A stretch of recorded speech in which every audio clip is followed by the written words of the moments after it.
প্রিয় দর্শক, স্বাগত জানাচ্ছি সারাদিনের সংবাদে প্রতিদিনের আয়োজন রাত 11টার শীর্ষ সংবাদে। সারা বিশ্বের গুরুত্বপূর্ণ সব সংবাদের শিরোনাম জেনে নিন শুরুতেই। বিজয় দিনে শ্রদ্ধার ফুলে বীর শহীদদের স্মরণ। 16ই ডিসেম্বর ভারতের বিজয় দিবস দাবি মোদির, প্রতিবাদ আসিফ নজরুল ও হাসনাতের। রাষ্ট্রপতির আমন্ত্রণ প্রত্যাখ্যান করল বৈষম্য বিরোধী ছাত্র আন্দোলন। 2025 সালের শেষে বা 2026 সালের প্রথমার্ধে জাতীয় নির্বাচন, জানালেন প্রধান উপদেষ্টা।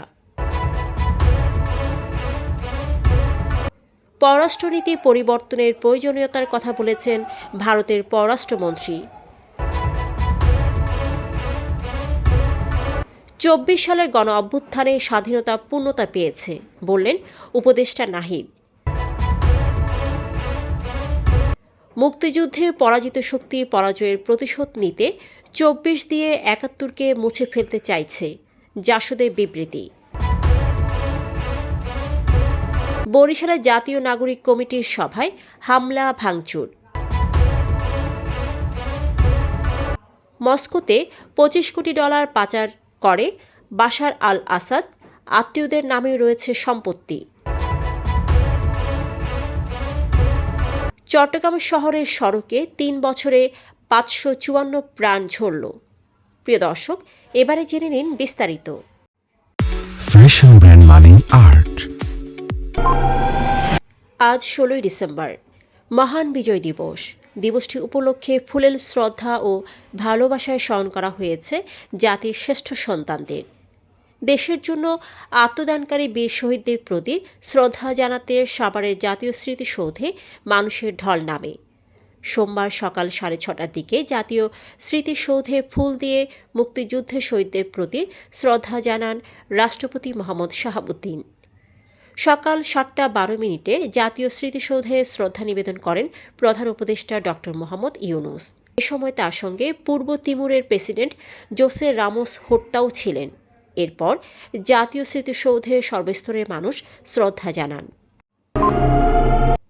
16ই ডিসেম্বরের বাংলাদেশের বিজয় দিবসে ভারতীয় প্রধানমন্ত্রী নরেন্দ্র মোদী বাংলাদেশের মুক্তিযুদ্ধকে ভারতের যুদ্ধ বলে দাবি করেছেন। তিনি এক ফেসবুক পোস্টে ভারতের সাহসী সৈন্যদের আত্মত্যাগকে সম্মান জানিয়ে বলেন, 1971 সালের ঐতিহাসিক বিজয়ে অবদান রাখা সেনাদের সাহস ও আত্মত্যাগ দেশের গৌরব এনে দিয়েছে। এর আগেও তিনি একই দাবি করেছিলেন, যা তীব্র সমালোচনার মুখে পড়ে। মোদির এ পোস্টের তীব্র সমালোচনা করেছেন আইন উপদেষ্টা আসিফ নজরুল ও বৈষম্য বিরোধী ছাত্র আন্দোলনের সমন্বয়ক হাসনাত আবদুল্লাহ। মোদির পোস্ট শেয়ার করে আসিফ নজরুল লিখেছেন, তীব্র প্রতিবাদ করছি। 16 ডিসেম্বর 1971 ছিল বাংলাদেশের বিজয়ের দিন। ভারত ছিল এই বিজয়ের মিত্র, এর বেশি কিছু নয়। অন্যদিকে মোদির এ দাবি বাংলাদেশের সার্বভৌমত্বের হুমকি, বললেন হাসনাত আবদুল্লাহ। মহান বিজয় দিবস উপলক্ষে বঙ্গভবনে রাষ্ট্রপতি মোহাম্মদ শাহাবুদ্দিনের আয়োজিত অনুষ্ঠানে আমন্ত্রণ প্রত্যাখ্যান করেছে বৈষম্য বিরোধী ছাত্র আন্দোলন। সোমবার সংগঠনের সেল সম্পাদক জাহিদ আহসানের পাঠানো এক বার্তায় জানানো হয়, ফ্যাসিবাদী শাসনের সঙ্গে সংশ্লিষ্ট রাষ্ট্রপতির আমন্ত্রণ বৈষম্য বিরোধী ছাত্র আন্দোলন গ্রহণ করছে না এবং এই আমন্ত্রণকে গণ অভ্যুত্থানের অভিপ্রায় বিরোধী বলে মনে করা হয়। বাংলাদেশে আগামী 2025 সালের শেষ অথবা 2026 সালের প্রথমার্ধে জাতীয় নির্বাচন অনুষ্ঠিত হবে, জানিয়েছেন অন্তর্বর্তীকালীন সরকারের প্রধান উপদেষ্টা অধ্যাপক ডক্টর মোহাম্মদ ইউনূস। 16ই ডিসেম্বর মহান বিজয় দিবস উপলক্ষে জাতির উদ্দেশ্যে দেওয়া ভাষণে তিনি বলেন, ভোটার তালিকা নির্ভুল করতে কিছু সংস্কার হলে 2025 সালের শেষের দিকে নির্বাচন সম্ভব। তবে নির্বাচন কমিশনের সুপারিশ ও জাতীয় ঐকমত্যের ভিত্তিতে আরও কিছু সংস্কার হলে নির্বাচনের তারিখ 2025 সালের শেষ থেকে 2026 সালের প্রথমার্ধে নির্ধারণ করা যাবে। এছাড়াও তিনি জানান, জাতীয় সংস্কারের লক্ষ্যে গঠিত 6টি সংস্কার কমিশনের প্রধানদের নিয়ে একটি জাতীয় ঐকমত্য কমিশন গঠন করা হবে, যা পরিচালিত হবে প্রধান উপদেষ্টার নেতৃত্বে।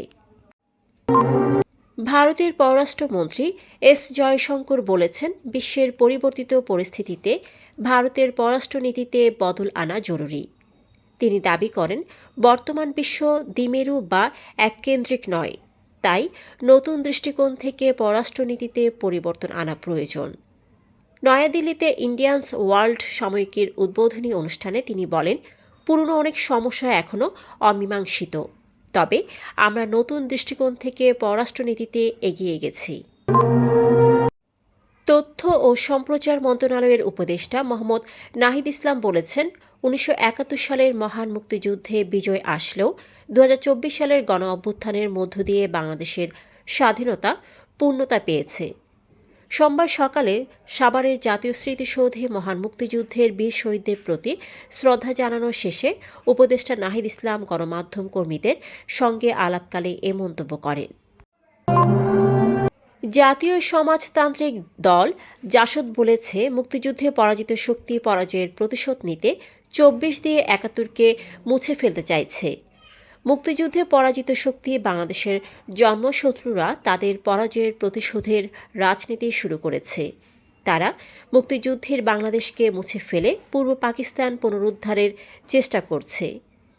সোমবার দুপুরে 53তম বিজয় দিবস উপলক্ষে জাসদের কেন্দ্রীয় কার্যকরী কমিটির সভায় বক্তারা এসব কথা বলেন। জাসদের এক প্রেস বিজ্ঞপ্তিতে এ তথ্য জানানো হয়। মহান বিজয় দিবস উপলক্ষে বরিশালে জাতীয় নাগরিক কমিটির আলোচনা সভায় হামলার ঘটনা ঘটেছে। সোমবার বেলা 11টার দিকে বরিশাল নগরের সদর রোডে মহানগর আওয়ামী লীগ কার্যালয়ের সামনে এই হামলা হয়। হামলায় জাতীয় নাগরিক কমিটির কেন্দ্রীয় যুগ্ম সদস্য সচিব সহ 5 জন আহত হয়েছেন। নেতাদের অভিযোগ, যুবদল ও কৃষক দলের নেতাকর্মীরা হামলা চালিয়েছে। ফিনান্সিয়াল টাইমসের এক প্রতিবেদনে বলা হয়েছে, সিরিয়ার প্রেসিডেন্ট বাশার আল আসাদ 2018-2019 সালের মধ্যে $25 কোটি মস্কোতে পাচার করেছেন। এসব অর্থ মস্কোর ভেনুকোভো বিমানবন্দরে পাঠানো হয় এবং রাশিয়ার অনুমোদিত ব্যাংকগুলোতে জমা রাখা হয়। প্রতিবেদন অনুযায়ী ওই সময় আসাদের আত্মীয়রা রাশিয়ায় সম্পত্তি ক্রয় করেন। পশ্চিমা নিষেধাজ্ঞা এড়িয়ে আসাদ এসব অর্থ রাশিয়ায় পাঠান। গত 8 ডিসেম্বর বিদ্রোহী গোষ্ঠীর হামলায় পালিয়ে আসাদ বর্তমানে রাশিয়ায় অবস্থান করছেন।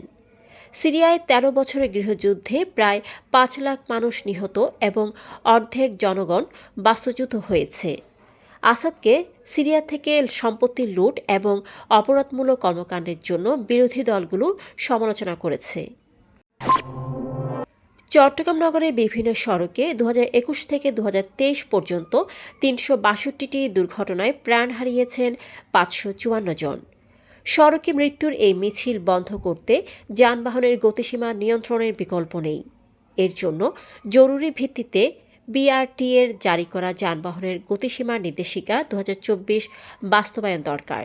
রবিবার world day of remembrance for road traffic victims দিবস উপলক্ষে আয়োজিত গোলটেবিল সংলাপ ও চট্টগ্রাম শহর রোড সেফটি রিপোর্ট 2021 থেকে 2023 প্রকাশনা অনুষ্ঠানে এ তথ্য জানানো হয়। দর্শক, এতক্ষণ আমাদের সাথে থাকার জন্য ধন্যবাদ। প্রতি মুহূর্তে দেশ বিদেশের গুরুত্বপূর্ণ সব সংবাদ জানতে চোখ রাখুন সারাদিনের সংবাদের অফিসিয়াল ফেসবুক পেজে। Fashion brand Money Art. Men's, ladies, and kids wear.